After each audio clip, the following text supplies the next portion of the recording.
Students, class twelfth में जो सबसे इम्पोर्टेंट एक चैप्टर है दैट इज इंटीग्रल्स। तो मैंने चाहा कि हम सबसे पहले इंटीग्रल्स को जो है वो कवर करेंगे, क्योंकि एक तो ये बहुत ज़्यादा लेंथी भी है, और इसके अलावा इसमें हमेशा स्टूडेंट्स को जो है जब एग्जामिनेशन हॉल में जाते हैं तो वहाँ पे जो है कन्फ्यूजन क्रिएट होता है, क्योंकि उन्होंने डिफरेंशिएशन भी किया हुआ होता है और इंटीग्रल्स भी, जब दोनों मिक्सअप हो जाते हैं, इनके फार्मूलाज मिक्सअप होके, तो बहुत कन्फ्यूजन क्रिएट होता है। तो मैं चाहूंगा कि अपने लेक्चर से जो है एक सिंप्लीफाइड वे से हम जो है कोशिश करेंगे इसको समझने की। तो सबसे पहले जो है हमारे पास जो चैप्टर है का नाम है दैट इज इंटीग्रल्स, या हम इसे इंटीग्रेशन भी कहते हैं। तो आगे जाने से पहले हम सबसे पहले इसका बेसिक जो है समझेंगे कि हम इंटीग्रल्स या इंटीग्रेशन किसे कहते हैं। देखिए, हमने एक वर्ड पढ़ा है दैट इज कैलकुलस। कैलकुलस जो है वो both for differentiation as well as for integration के लिए यूज होता है। तो जिस तरीके से हम जियोमेट्री एक सब्जेक्ट पढ़ते हैं जो मैथमेटिक्स से रिलेटेड है और जो हमें स्टडी ऑफ शेप्स देता है, इसी तरीके से जैसे हमारे पास अलजेब्रिक में हमारे पास ऑपरेशंस का यूज होता है, तो इसी तरीके से हम कैलकुलस का यूज करते हैं। कैलकुलस को जो है कहा जाता है it is the continuous change, कि जब भी आप किसी भी चीज में, किसी भी पार्ट ऑफ यूनिवर्स में एक कंटिन्यूअस चेंज जो है स्टडी करते हो, तो वो सारा कैलकुलस में आता है। तो जब हम मैथमेटिक्स में कैलकुलस की बात करते हैं तो हमारे पास उसमें दो पार्ट आते हैं। एक हमारे पास आता है डिफरेंशिएशन,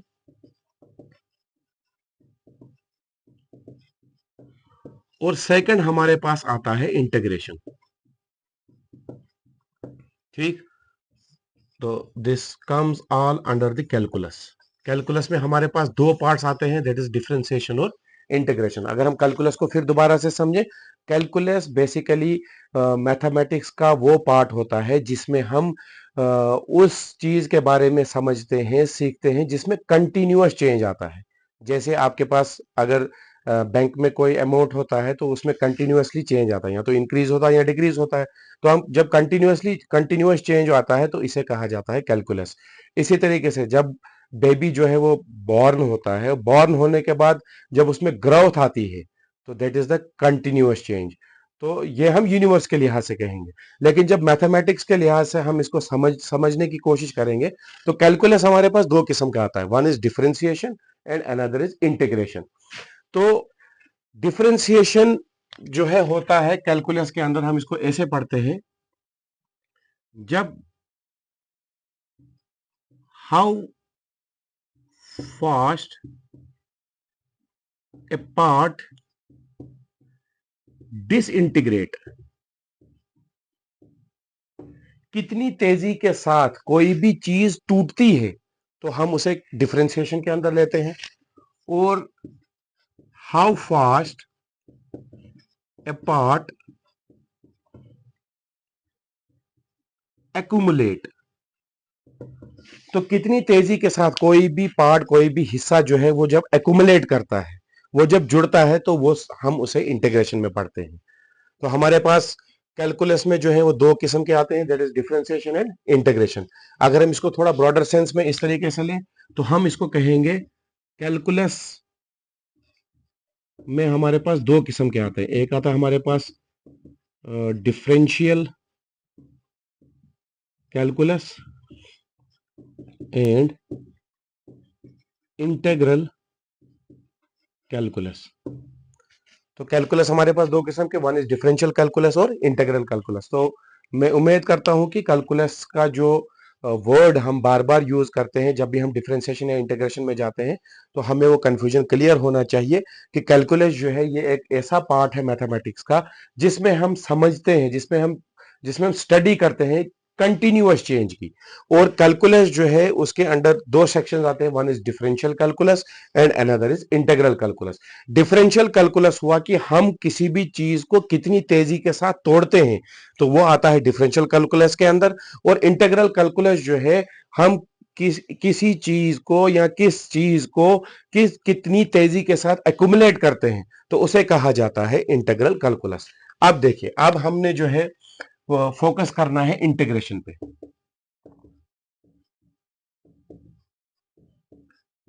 तो इंटीग्रेशन होता क्या है? इंटीग्रेशन बेसिकली देखिए, जब हम क्लास 10 तक पढ़ते थे तो हमने जो है ऑपरेशंस में पढ़ा था एडिशन, सब्ट्रैक्शन, मल्टीप्लिकेशन और division.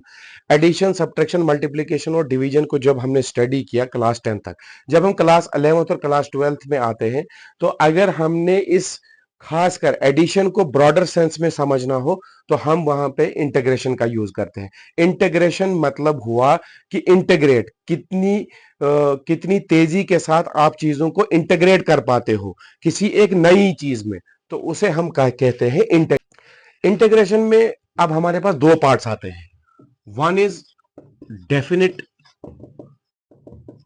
And another is indefinite. एक को कहा जाता है डेफिनिट और दूसरा कहा जाता है इनडेफिनिट। दोनों इंटीग्रेशन की किस्म है। डेफिनिट इंटीग्रेशन होता है कि जब हमारे पास कुछ फिक्स्ड वैल्यूज होती हैं और उस फिक्स्ड वैल्यूज के अंदर जो है वो सारी चीजें एक्यूमुलेट होकर एक नई चीज हमें मिलती है, तो इसे कहा जाता है डेफिनिट इंटीग्रल्स। और दूसरा हमारे पास होता है इनडेफिनिट इंटीग्रल्स, यानी उसमें कोई भी वैल्यूज की लिमिट्स नहीं होती है और पार्ट वाइज जब वो कंटिन्यूअसली चेंज करता है कैलकुलस के अकॉर्डिंग, तो उसे कहा जाता है इनडेफिनिट इंटीग्रल्स। इंटीग्रल्स को समझने से पहले हमें समझना है उसका symbol. This is the symbol of integration, this is the symbol of integration. ये हमारे पास इंटीग्रेशन, इसे इसे कहा जाता है इंटीग्रेशन, इसे कहा जाता है इंटीग्रेशन। और हम इसको जो है अंदर डिफाइन करते हैं थ्रू एफ ऑफ एक्स। कोई भी फंक्शन होगा हमारे पास, कोई भी वेरिएबल, जब जब हम क्वेश्चन आगे सॉल्व, तो इसे कहा जाता है इंटीग्रेशन, इसे कहा जाता है इंटीग्रेशन। जो एफ ऑफ एक्स, इसे कहा जाता है इंटेग्रैंड। और हमने यूजुअली देखा होगा अगर हम x का यूज करते हैं तो यहां पे dx होता है, इसे कहा जाता है डिफरेंशिएशन, इसे कहा जाता है डिफरेंशिएशन। और एक वो टर्मिनोलॉजी आप याद रखिए जरूरी, जब हम डिफरेंशिएशन का एंटी डेरिवेटिव निकालते हैं, यानी हमारे पास कोई भी क्वेश्चन दिया हो, हम कहेंगे find the anti derivative of this function, तो इसका मतलब हुआ एंटी डेरिवेटिव का कि आपने उस फंक्शन का इंटीग्रेशन निकालना है, आपने उस फंक्शन का इंटीग्रेशन निकालना है। अब ध्यान रखिए, हमने यहां पे फंक्शन यूज किया एफ ऑफ एक्स और उसके साथ क्या आ गया dx। अगर हम यूज करेंगे एफ ऑफ वाई, तो इसका मतलब आगे आएगा dy, उसका फंक्शन जो है वो आगे क्या होगा dy। अगर हमने यूज किया एफ ऑफ z, तो उसके आगे जो डिफरेंशिएशन का पार्ट यूज होगा दैट इज dz। तो ये हमारे पास हुआ integration, this is the sign of integration, this is the symbol of integration. और हम जिस भी फंक्शन को एक्सप्रेस करना चाहें वो होता है इन टर्म्स ऑफ, अगर हमारे पास x की वैल्यू में वो उसे एक्सप्रेस किया जा रहा हो तो वो आएगा एफ ऑफ एक्स और उसका जो आगे डिफरेंशियल वैल्यू आएगा दैट इज dx। और अगर हमने इन टर्म्स ऑफ y किया तो आगे आएगा dy, अगर हमने z किया तो आगे आएगा एफ ऑफ z के साथ dz। तो ये समझना बहुत जरूरी है। अब देखिए इंटीग्रल्स में हमने definite integrals and indefinite integrals, ये हमारे पास जो है इनडेफिनेट इंटीग्रल्स है, यानी इसके पास कोई भी वैल्यू फिक्स नहीं है। अगर हमारे पास इस तरीके से फंक्शन हो, ध्यान रखिए, this is f of x, this is dx and value goes from a to b, यानी आपने क्या कर दिया, आपने दो लिमिट वैल्यूज बना दी इसकी, one is a and another is b, यानी इसकी जो वैल्यू है वो a और b के बीच में जो है वो घूमेगी। और जब भी इसमें चेंज आएगा, कंटिन्यूअस चेंज होगा अकॉर्डिंग टू कैलकुलस, तो वो कंसिडर किया जाएगा एज ए डेफिनेट इंटीग्रल्स। और इनडेफिनेट इंटीग्रल्स में आपके पास यहां पे कोई भी लिमिट नहीं होती है। तो अब हम जो है वो आगे सीखेंगे, हमने जब आगे क्वेश्चन करने हैं तो क्वेश्चन को करने के लिए हमारे पास कुछ बेसिक फॉर्मूलेज हैं, वो हमने सीखना बहुत जरूरी है, जिसकी वजह से हम अगली जो आने वाली एक्सरसाइज होगी हम उसे इजी वे से कैलकुलेट कर सकते हैं। तो हमारे पास जो सबसे पहला फार्मूला इंटीग्रल्स में है that is integral of x raised to the power n and dx is equal to, इस तरीके से हमारे पास एक पहला फार्मूला है दैट इज x की पावर n। और हम इसको इंग्लिश में जो है जब यूज करते हैं तो इसका कहते हैं x raise to the power n। तो आपके पास dx है, तो इसका जो फार्मूला है that is x raise to the power n plus 1 upon n plus 1 plus c, where जहां पे n is not equal to -1, n जो है वो -1 के बराबर। आपने यूजुअली देखा होगा, हम जब रेशनल नंबर पढ़ते हैं तो हम कहते हैं rational number is a number which is in the form of p upon q, where q is not equal to 0। वहां पे डिनोमिनेटर पे कहा गया q is not equal to 0। 0 इसलिए कहा गया क्योंकि अगर उसका डिनोमिनेटर 0 चला जाएगा तो वैल्यू जो है उसकी इंफिनिटी में होगी। लेकिन यहाँ पे समझना, यहाँ पे क्या हुआ, integral of x raise power n dx is equal to x की power n plus 1 upon n plus 1 plus c. This c is the constant, और ये कांस्टेंट वैल्यू हमेशा जो है इसके साथ रहेगी। अब कांस्टेंट वैल्यू कहां से आई, इसको समझना बहुत जरूरी है। देखिए, बेसिकली इंटीग्रल्स और differentiation, these are the part of calculus. आप कोई भी वैल्यू इसमें चूज करें, जब आप उस पे जो है एक्सप्रेशन लगाएंगे, जब आप उस पे फॉर्मूला लगाएंगे, तो आपके पास जब आंसर आएगा तो वो वैल्यू जो है हमेशा कंटिन्यूअसली चेंज कर दी जाएगी। तो इसलिए वहां पे जो है हम किसका यूज करते हैं, सी का यूज करते हैं, and c denotes for constant, कि ये वैल्यू जो है, जो हमारे पास पीछे वैल्यू मिली, ये जरूरी नहीं है कि ये इसकी फिक्स्ड वैल्यू हो सकती है। क्यों? क्योंकि इंटीग्रल्स और डिफरेंशिएशन ये दोनों कैलकुलस के पार्ट है, और कैलकुलस का मतलब यही हुआ कि उसमें कंटिन्यूअसली चेंज आती रहती है। तो this comes under the concept of calculus. तो x raise to the power n का जब इंटीग्रेशन हम करते हैं तो उसका फार्मूला जो है x raise power n plus 1 upon n plus 1 whole upon n plus 1, this is the denominator part. और कहा गया where n is not equal to -1। देखिए, अगर n हमने लिया होता 0, 0 प्लस 1 कितना होता, 1, तो इस वैल्यू पे कोई भी फर्क नहीं पड़ता। लेकिन जब हम n is not equal to -1, यानी n -1 के बराबर नहीं होना चाहिए, अगर बिल फर्ज मान लो कि n -1 के बराबर गया, तो -1 प्लस 1 कितना होगा, 0। -1 प्लस 1 कितना होगा, 0। आपका डिनोमिनेटर 0 चला जाएगा। जब आपका डिनोमिनेटर 0 चला जाएगा तो आपकी जो वैल्यू सारी है वो सारी इनफाइनाइट हो जाएगी, वो आपकी इनफाइनाइट हो जाएगी, और हमारे पास जो हमने वैल्यू निकालने की कोशिश करेंगे तो हमारे पास वैल्यू कोई भी मिलेगी नहीं। तो this is the first formula of integration. अब देखिए इसको कैसे सॉल्व करना है। For example x raise to the power 2 dx, हमारे पास जो है इंटीग्रेशन दिया है x रेज पावर 2 dx, तो हमने इसको कैलकुलेट करना है, ठीक। तो this x raise to the power 2 dx is in the form of x raise to the power n, और साथ में उसका dx है। तो ये कैसे होगा सॉल्व, देखिए x n plus 1 upon n plus 1 plus c, that is equal to x, n की जगह क्या आएगा, 2, 2 plus 1 upon 2 plus 1 plus c, that is equal to x, 2 plus 1 कितना हो गया, 3 अपॉन 3 plus c is the answer of this question. ये आपके पास पहली एग्जांपल है। तो आप इस एग्जांपल को देख सकते हो, ये आपके पास कुछ बेसिक्स एग्जांपल्स आएंगी यहाँ पे जो हम लेंगे, और जब हम एक्सरसाइज पे आएंगे तो हमें जो है वो बहुत इजी लगेगा कि हम इसको इजी वे से सॉल्व कर सकते हैं। अब देखिए इसकी हम दूसरी एग्जांपल लेंगे, integral of x raise power -5 dx, x raise power -5 dx।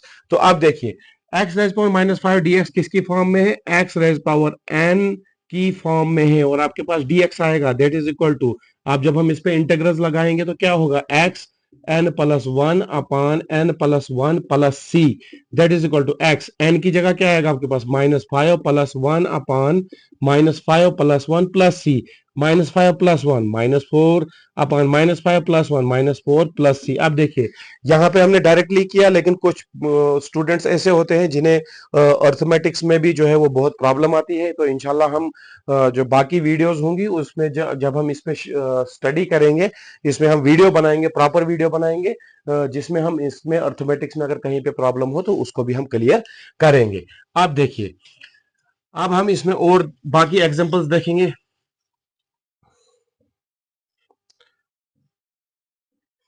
x raise power 2 plus x raise power 3 plus x raise power 5, और ये आपके पास dx है, और आपको कहा गया है कि इसकी इंटीग्रेशन निकालो, इसको इंटीग्रेट करो, इसको एक्युमुलेट करो। कैलकुलस जो है हमें कंसेप्ट देता है कंटिन्यूअस चेंज का, इसको एक्युमुलेट करना है, एडिशन करना है, जिस तरीके से आप क्लास 10 तक एडिशन करते थे, और जब आप हायर क्लासेस में आ गए तो एडिशन की जो आपकी लार्जर फॉर्म है, दैट इज इंटीग्रेशन। आपने इंटीग्रेट करना है, चीजों को जमा करना है, छोटी छोटी चीजों को जमा करके एक नई चीज को बनाना है। तो हम इसकी इंटीग्रेशन कैसे करेंगे, ध्यान रखिए। अभी तक जितने भी हमने पिछले दो एग्जांपल्स किए हैं उसमें हमारे पास वेरिएबल एक ही था। अब यहाँ पे वेरिएबल्स आपके पास डिफरेंट है, ठीक। एक की पावर 2 है, दूसरे की पावर 3 है, तीसरे की पावर 5 है। अब देखिए इसको, हम इस क्वेश्चन को हम कैसे सॉल्व करेंगे। हम इंटीग्रेशन लिखेंगे, हम ब्रेसेस को हटाएंगे, dx जो है वो सब के साथ मल्टीप्लाई होगा। सबसे पहले आपके पास x रेज पावर 2 dx आएगा, प्लस उसके बाद x रेज पावर 3 dx आएगा, plus x raise power 5 dx आएगा। ठीक, बात समझ आई। अब ध्यान रखिएगा, अब हम इंटीग्रेशन सारे हर एक के साथ लगाएंगे। x की power 2 dx plus integral x की power 3 dx plus integral x raise power 5 dx। अब हमारे पास सिंप्लीफाइड फार्मूला, फार्मूला क्या है हमारे पास, x raise to the power n, x raise to the power n, x raise to the power n।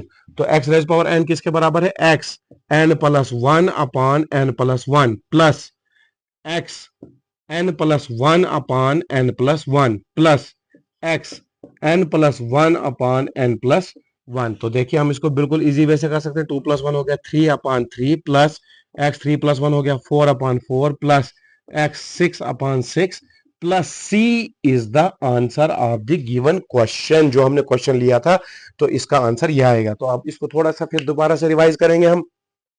x raise power 2 plus x raise power 3 plus x raise power 5 dx, और इसमें braces था, हमने braces को हटाया, dx जो है हर एक variable के साथ आया। उसके बाद इंटीग्रल्स जो है वो बिल्कुल अलग अलग इंडिविजुअल वेरिएबल्स के साथ हुआ, और उसके बाद हमने इस पे फार्मूला लगाया x raise to the power n, integral of x raise power n that is equal to x raise power n plus 1 upon n plus 1 where n is not equal to -1। अगर n जो है वो -1 के बराबर आएगा, -1 plus 1 0 होगा, आपका जो डिनोमिनेटर है वो 0 आ जाएगा। जब न्यूमिनेटर के साथ हम उसको डिवाइड करेंगे तो वो सारी वैल्यू जो है वो इनफाइनाइट में चली जाएगी। ठीक, अब देखिए नेक्स्ट बढ़ने से पहले हम इसमें एक और इंपॉर्टेंट चीज सीखेंगे। अगर आपके पास क्वेश्चन जो है इस तरीके से आया, integral of y raise power 7 dy, y raise power 7 dy, तो इसमें भी सेम फार्मूला, हमारे पास जो बेसिक फार्मूला है integral of x raise power n dx वही लगेगा। अब हमारे पास फार्मूला क्या है, ध्यान रखिए। वी नो दैट, हम इस तरह को इस तरीके से लिखेंगे, we know that integral of x raise power n dx that is equal to x n plus 1 upon n plus 1 plus c। अब देखिए हमारे पास यहाँ पे x की जगह क्या है, y, हमने y लिखा, n की जगह क्या है 7।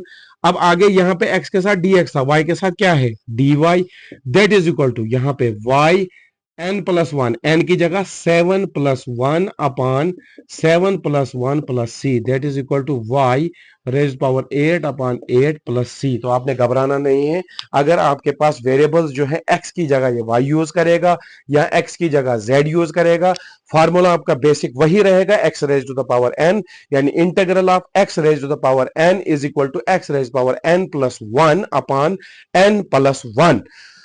तो दिस इज द मेथड की जिस तरीके से हम क्वेश्चंस को जो है वो सॉल्व करेंगे। वेरिएबल्स भले ही आपके पास नए आ जाएं, फॉर एग्जांपल ये यूज करेगा p raise to the power 9, तो बेसिक उसका जो है फार्मूला क्या रहेगा, x रेज पावर n। अगर इसने यूज किया z raise to the power -11, तो आपका जो उसके लिए बेसिक फार्मूला क्या रहेगा, integral of x raise to the power n। अब देखिए अब हम एग्जांपल जो है वो सीखेंगे, integral of z raise power -11 dz। हमेशा z के साथ क्या होगा dz, y के साथ क्या होगा dy, x के साथ क्या होगा dx, और आपका जो बेसिक फार्मूला है that is x raise power n, वो आपने कभी भूलना नहीं है। क्वेश्चन की जो फॉर्म है that is in the form of x raise power n। अब देखिए इसको कैसे लिखना है, अगर हमारे पास क्वेश्चन जो है वो बोर्ड एग्जाम में आया तो हम इसको लिखेंगे ऐसे, वी नो दैट, हम जानते हैं कि integral of x raise power n dx जो है वो किसके बराबर है, x raise power n plus 1 upon n plus 1 plus c, where जहां पे n is not equal to -1। आपको याद रखना बहुत जरूरी है। अब देखिए x की जगह हमने क्या यूज करना है, अब दैट इज z, तो आ गया z। n की जगह हमारे पास वैल्यू कितनी है -11, और आपका जो dx है वो क्या हो जाएगा dz, that is equal to z -11 plus 1 upon -11 plus 1 plus c that is equal to z -11 + 1 कितना हुआ -10 अपान -11 + 1 कितना हुआ -10 + c। तो हम डिनोमिनेटर में माइनस को नहीं रखते हैं, -10 -z rays power -10 upon 10 plus c is the answer of this given question. तो आपने जो है इस क्वेश्चन को इस तरीके से सॉल्व करना है। अब देखिए जी हमारे पास नेक्स्ट हम क्या करेंगे।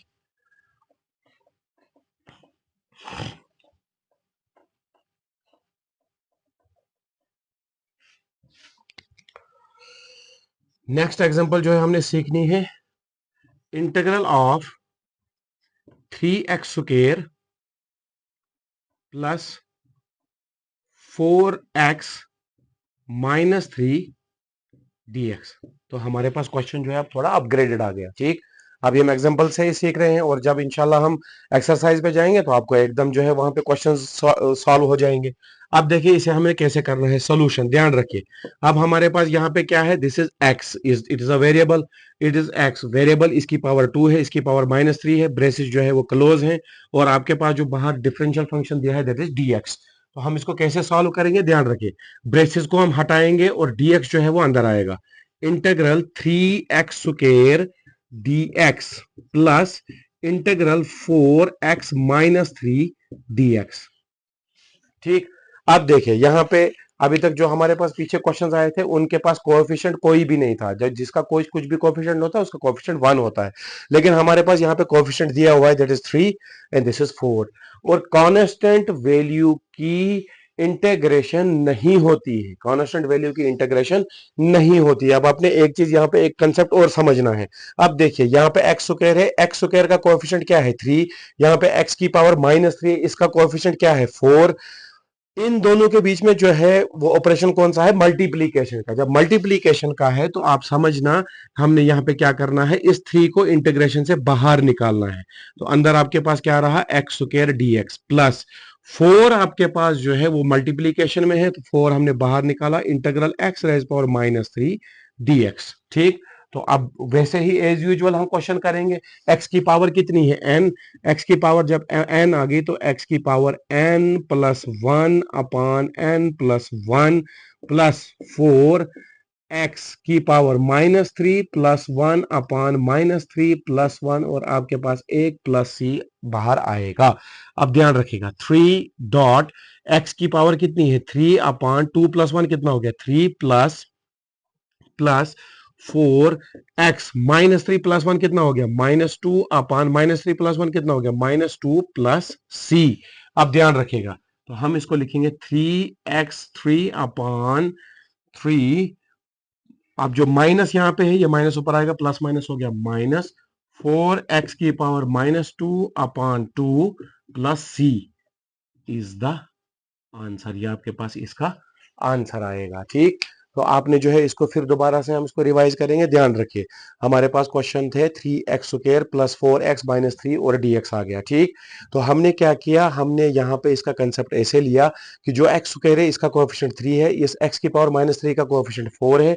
तो कोएफिशिएंट और वेरिएबल के बीच में जो ऑपरेशन है दैट इज मल्टीप्लीकेशन। तो मल्टीप्लीकेशन जब आ गया तो हमने क्या किया, 3 को हमने बाहर निकाला इंटीग्रेशन से। क्यों, क्योंकि कांस्टेंट की इंटीग्रेशन नहीं होती है, कांस्टेंट की इंटीग्रेशन नहीं होती है। ठीक, तो हमने क्या किया, इंटीग्रेशन को दो इसमें कांस्टेंट को बाहर निकाला, यहाँ पे 3 यहाँ पे 4 और हमने सिंप्लीफाइड वे से x रेज़ पावर n का यूज किया।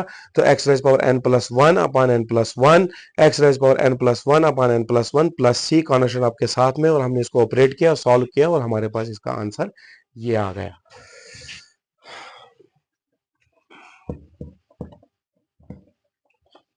आप देखिए अब हमने जो है सेकंड फार्मूला सीखना है। सेकंड फार्मूला हमने क्या सीखना है, तो हम यूज करते हैं एक फार्मूला, इसमें second formula that is e raise to the power x dx, e raise to the power x dx। तो e raise power x dx को समझने से पहले हमने समझना है what is this e।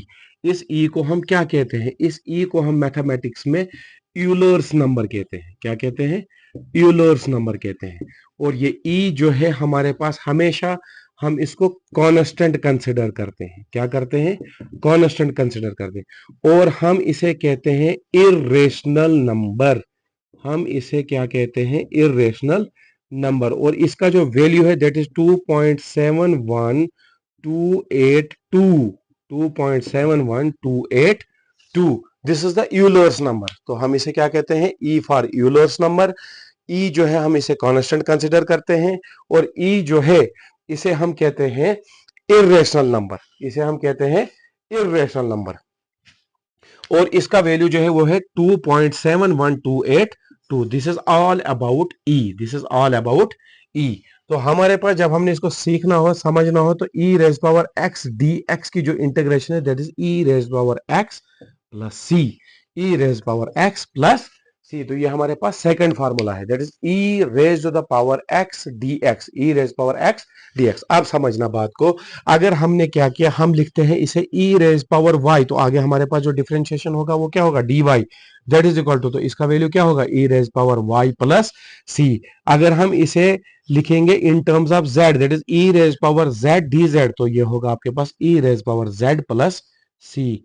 These are the formulas. Basic formula जो है आपको इन टर्म्स ऑफ एक्स में मिलेगा, लेकिन वेरिएबल्स जो है जो क्वेश्चन बनाने वाला होगा, या आप जब भी कभी एंट्रेंस में आगे जाओगे, तो वो जरूरी नहीं है कि वो एक्स का यूज करे, वो वाई का भी यूज कर सकता है, जेड का भी यूज कर सकता है, एम एन ओ का भी यूज कर सकता है, ए बी सी का भी यूज कर सकता है। लेकिन वहां पे एक चीज ख्याल रखना है आपने, कि अगर हमने ई रेज पावर वाई लिखा तो आगे डी वाई होगा, ई रेज पावर जेड लिखा तो डी जेड होगा, ई रेज पावर एक्स लिखा तो डी एक्स होगा। अगर हमने उसमें ई रेज पावर एम लिखा तो आगे आपके पास डी एम होना चाहिए, आपके पास डी एम होना चाहिए, फिर जाके उसकी इंटीग्रेशन होगा। तो आज की वीडियो में जो है हमारे पास इतना ही होगा, लेकिन मैं आपको इस वीडियो के जरिए से बताना चाहता हूं कि हम जो है अपने यूट्यूब चैनल को जल्दी लॉन्च करने जा रहे हैं, और फेसबुक पे भी आपको हमारी वीडियोस मिलेंगी। क्लास 6 से लेके क्लास 12 तक मैथ्स के रिलेटेड जो भी इश्यूज होंगे, प्रॉब्लम्स होंगे, वो हम ऑनलाइन ऑफलाइन दोनों सॉर्ट आउट करेंगे। इसके अलावा साइंस की कोशिश हम करेंगे, साइंस सब्जेक्ट फ्रॉम क्लास 6, कि हम एक बेटर अंदाज से एक फाउंडेशन कोर्स लाने जा रहे हैं, ताकि बच्चे जो है वो नीट लेवल की तैयारी हमारी वीडियोस के जरिए जितना भी बेसिक कंसेप्ट हो उसको क्लियर करें, और वो आज ही से जो है क्लास 6 से नीट की तैयारी जो है वो करने की पूरी कोशिश करें। थैंक यू, जज़ाकल्लाह, अस्सलामु अलैकुम वरहमतुल्लाहि वबरकातुहू।